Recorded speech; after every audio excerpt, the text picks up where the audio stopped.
Alhamdulillah wa salatu wa salam ala nabiyyina Muhammad wa ala alihi wa sahbihi wa sallam. Amma ba'd, habati fillah. Assalamu alaikum wa rahmatullahi wa barakatuh. A question was asked, Assalamu alaikum, I have a question. There's an opinion that TARAWEEH is bid'ah because the Prophet sallallahu alaihi wasallam never prayed it in congregation. So is it a bid'ah? I know you said Umar radiallahu ta'ala and revived it, but it seems to me like the Prophet sallallahu alaihi wasallam didn't pray it in congregation so that people wouldn't follow this act. Is this true? So first and foremost, the Prophet sallallahu alaihi wasallam said, "Men qama Ramadan imanan wa ihtisaban ghufira lahu ma taqaddama min dhanbi." Whoever stands in the night prayer in Ramadan, imanan wa ihtisaban, out of faith and, believing in the reward and believing in Allah subhanahu wa ta'ala and seeking and expecting ajr from Allah subhanahu wa ta'ala, he will be forgiven for what the sins that preceded. So this is first and foremost one of the narrations which lets us know about the mashru'iyah that is legislated to pray in the night prayer. And the Prophet ﷺ prayed in the night prayer. And the Prophet ﷺ also gathered, as we know, TARAWEEH, but it wasn't regular and he stopped. So what does that mean? That means he did it and then he stopped. Sallallahu alayhi wa alihi wasallam. And there's no way we can say something like this would be a bid'ah. Absolutely. So if you hear people saying this, either they are extremely ignorant or they have kind of a shadh, a very strange opinion which goes against the rest of the scholars. And my advice is to worship Allah subhanahu wa ta'ala and pray the Taraweeh in Jama'ah if you're able to do so. And the Prophet sallallahu alaihi wasallam said,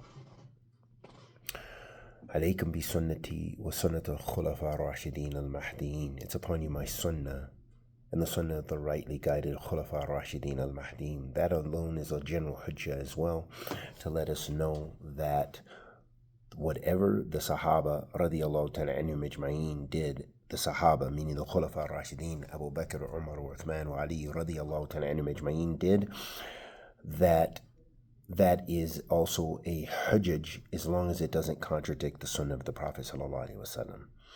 So that is also another general evidence for this act. So the Prophet sallallahu alaihi wasallam, he did cease doing that, gathering people together, because he didn't want the people to have a hardship and think that it was an obligation. So that, I hope, brings some light to this. And we have to be cautious about accusing people with bid'ah and accusing something of being a bid'ah. There are things which the scholars have had, for example, as a consensus of something. So the maratib of dalil in the Sharia, the levels of dalil or evidence in the Sharia are as follows: the Book of Allah, the Sunnah of the Prophet sallallahu alaihi wasallam, and the consensus of the scholars, and what is called qiyas, what is called sound analogy. Those are what are referred to as evidence in the Shara. And when it comes to ibadah, worship is tawqifi or tawqifiyah.